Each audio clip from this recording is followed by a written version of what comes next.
आओ आओ आओ घटाते नहीं खेरे छोटू भाई घटाओ नहीं आओ आओ वीडियो बनावे के भाई आओ आओ आओ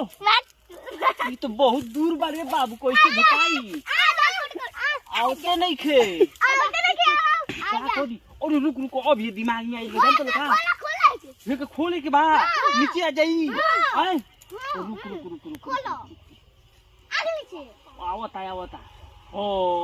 भाई बा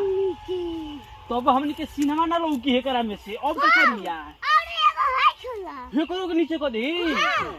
तेरी की जे को पहले बुद्धि देवेला ना तोहरा ए हे जले हो जाई रुको अब तो फोन कोई वीडियो में बनी रील बना दे ना हो रुक जा धनिया इनकी कार मत के रोइए ले जब अरे राम तू तो मदद नहीं गायक बड़ो हो बिहार गायक बड़ो तो हरा के अब हमरा लागत है कि YouTube पर ट्रेनिंग में ले आवे तो पड़ी ना ट्रेनिंग में फर्स्ट स्टार तू ही रहबो आवा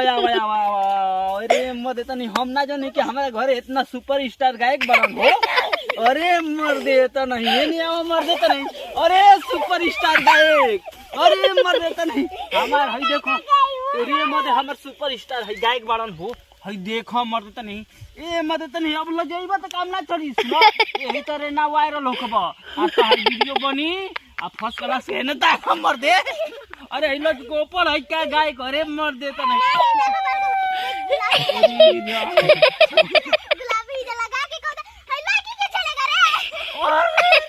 अरे ई दोनों बता हो रुको एकरा के न हमरा लागत वायरल करे के पड़ी तो और तू हे तरे कहबे रे बड़का पापा के अरे ई डोन बारे दादा मार धरो तू लइकी गलती बा ई बहुत गलती बाटे मार जोरे लोली बारे में मेरी तो रोआ देई गाना गावो त तनी एगो वायरल होके खाती गाना गावो एगो फर्स्ट क्लास के कौन याद कइले बड़ा चले दुनिया इनकी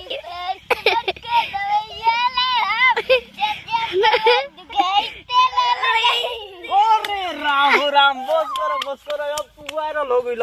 रोको हो कैमरा मैन वाला रोको